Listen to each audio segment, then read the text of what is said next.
Bien, no hay duda que en un congreso médico y en un congreso como este de atención primaria, pues se tratan todas las enfermedades y no podía faltar una de las enfermedades más prevalentes, no solamente en nuestra población, sino en la población mundial, como es la hipertensión arterial. Tenemos la fortuna de contar con la presencia de un experto en la materia, es médico de familia, es miembro del comité científico de Semergen, es el doctor Mariano de la Figuera. Doctor de la Figuera, bienvenido y gracias por acompañarnos. Muchas gracias a vosotros, buenas tardes. No podía faltar la hipertensión arterial y de hecho ha habido una mesa interesante porque se habla de algo que a mucha gente le tiene pues como, no saben si es correcto, si no es correcto. ¿Cuáles son los valores de presión arterial que a día de hoy ustedes aceptan como correctos? Muy bien.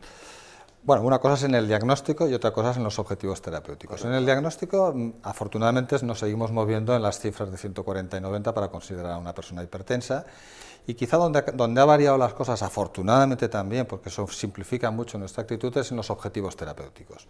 Los objetivos terapéuticos actualmente en hipertensión arterial, según las guías más recientes, pues apuntan a que la gran mayoría de los pacientes, si no todos, tienen que tener las cifras por debajo de 140 y 90 milímetros de mercurio, ambos componentes, ¿no? Y esto pues, está un poco en contraposición a recomendaciones anteriores en las que se era muy exigente, incluso a veces incluso muy intensivo, a la hora de, por ejemplo, tener a un paciente diabético por debajo de 130-80, algo que es muy difícil de conseguir y no basado en la evidencia, y por lo tanto ya ahora nos movemos en un terreno en el que todo queda como un poco más sencillo, es estar también por debajo de 140 y 90. ¿Habría alguna excepción? La hay. Y una excepción es, por ejemplo, los pacientes octogenarios, que son pacientes que no les sienta muy bien las grandes reducciones de presión arterial. Que cada vez hay más, afortunadamente. Cada vez hay más, claro.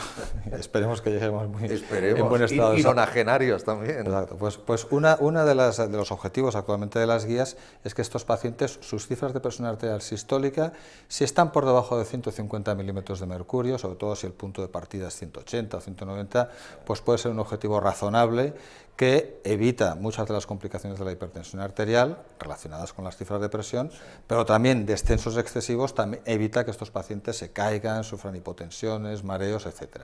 Por lo tanto, yo creo que es una buena dirección la simplificación de estos objetivos terapéuticos. Hablaba usted de una guía de hace un par de años, creo, europea además, donde se juntan la Sociedad Europea de Hipertensión y la de Cardiología. Evidentemente tiene mucho sentido, ¿no?, que se junten ambas sociedades. Sí, yo creo que es una idea excelente, ¿no?, porque realmente el mundo de la cardiología es un mundo que tiene una difusión, todos los mensajes dirigidos por una especialidad, por decirlo de una manera tan piramidal como es la cardiología, esos mensajes son muy potentes, y los que nos dedicamos a la hipertensión, que afortunadamente para los pacientes es una especialidad mucho más horizontal, en el que está implicado desde un súper especialista hasta una enfermera que se dedica a crónicos, pues es bueno que estas dos sociedades se pongan de acuerdo en una cosa tan obvia como eran los objetivos de presión arterial. ¿Y hay consenso entre España, Italia, Francia, Alemania? Es decir, en Europa hay consenso, ¿se han puesto ustedes de acuerdo? Aquí sí. ¿Aquí sí? Menos mal. Aquí sí. Y además, es igual ser hipertenso en España que en Alemania. Y además no mandan los investigadores de Alemania, sino que a fin de cuentas en estos grupos de trabajo donde se ha elaborado la guía europea, pues participan pues miembros de todos los países europeos, además en los diferentes comités, los comités que tienen que redactar el manuscrito, revisarlo, etcétera, están representados pues yo creo que la totalidad de los países europeos. Y el presidente de la Sociedad Europea de Hipertensión, pues en este momento es español, y eso también yo creo que nos ayuda a hacer más nuestros estas recomendaciones de las guías europeas. A su colega de médico de atención primaria le diría flexibilidad a la hora de medir la presión arterial al paciente que tiene delante, es decir, vamos a ver al paciente, cada paciente es un mundo, ver qué factores de riesgo tiene, ver qué edad por supuesto tiene, es decir, pero seamos flexibles, no seamos ahí radicales, es usted una persona con un riesgo cardiovascular porque es hipertenso. Claro, si la etiqueta de hipertenso hay que flexibilizarla. Sí, hombre, la etiqueta de hipertenso hay que poner siempre en el contexto del riesgo cardiovascular global. Claro. Y claro, el riesgo cardiovascular global, como usted dice muy bien, pues realmente pues, se compone de la constelación del resto de los factores de riesgo que es muy prevalente en los hipertensos.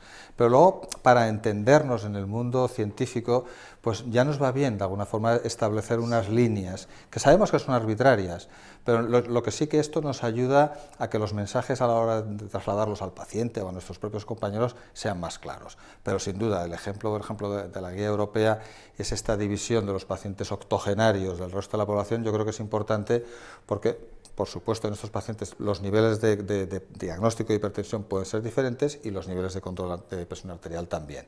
Por lo tanto, como siempre, no hay digamos, enfermedades, sino personas que tenemos delante y que cada uno tiene un aspecto diferenciador a la hora del abordaje tanto diagnóstico como terapéutico. Óigame, por cierto, doctor de la Figuera, los que no dicen mucho últimamente son los americanos, ¿no? Es que yo recuerdo que hace años incluso hablaban de 120, de 12 como tope máximo de presión arterial. Con la obesidad que hay en el país, con los problemas de riesgo cardiovascular que hay en el país, difícilmente van a cumplir ese objetivo, que además yo creo que lleva a una población a ser hipotensa. Sí, sí, bueno, ya sabemos que Estados Unidos es un poco diferente en muchos aspectos, parece que tienen miedo a todo, y a cualquier cifra de presión arterial que epidemiológicamente se ha realizado con un aumento del riesgo ya le dan una cierta trascendencia. Yo creo que como siempre hay que matizar las cosas, y yo entiendo que este concepto de presión normal alta, lo que llaman los americanos prehipertenso, en realidad lo que ayuda es que si a una persona se le pone, que yo creo que no es bueno ponerle una etiqueta, sino simplemente decirle, oiga, su presión quizás está un poco elevada, lo que los americanos dirían prehipertensión.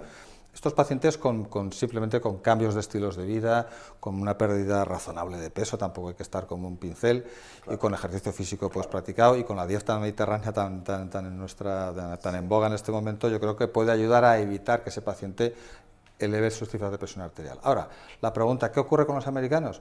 Pues desde el año 97 no sacan ninguna guía. O sea, desde el séptimo hace informe... 16 años. El séptimo informe, pues estamos esperando el octavo informe y la última cosa que nos explicó el doctor Bakris en la página de la Sociedad Americana de Hipertensión es que como el buen vino se hace esperar. Caramba. Pero bueno, el tema es que este vino se ha pasado y no va a haber una guía americana. Definitivamente no va a haber una guía americana, sino que el Instituto de Salud de los Estados Unidos creará grupos de trabajo ad hoc y hará pues, actualizaciones en aspectos concretos, pero no habrá una guía americana. Con lo cual está claro que damos por válida las guías europeas. Por supuesto.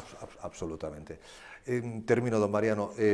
Un tema que siempre está en boga y yo no sé ahí hasta qué punto el médico de familia puede hacer algo. El paciente que va al médico de familia, va a la consulta y se tiene que tomar la presión arterial, pero está el famoso síndrome de bata blanca, y ahí, claro, pues relájese, tranquilícese, volvemos a probar dentro de 20 minutos. Eso no hay manera de solventarlo más que llevando que el paciente se autogestione. Bueno, yo creo que la información de presión arterial ambulatoria, domiciliaria, tiene una importancia fundamental. Sí. Y efectivamente, nosotros nos hemos de creer las cifras que detectamos y que vemos en la consulta, pero son unas cifras que puntualmente nos dicen lo que ocurre en ese momento puntualmente. Todo lo que ocurre en el resto de las actividades, claro, no lo conocemos. Y en ese momento la persona está nerviosa porque sabe que le están tomando la presión arterial. Yo creo que eso, en este aspecto, creo que tanto la guía europea como la guía, por ejemplo, británica, sí que también han dado un paso adelante, decir, bueno, hay que tener muy en cuenta la medida ambulatoria de presión arterial. Y entre las dos, de alguna forma, definir si estamos ante un paciente realmente con una hipertensión establecida crónica o es una cosa meramente puntual. Son pacientes con un riesgo diferente y, por supuesto, con un manejo también diferente. Pues don Mariano, doctor de la Figuera, como siempre, muchísimas gracias por su tiempo y un placer el haber estado con usted. Muchas gracias a ustedes. Gracias, doctor. Hasta pronto.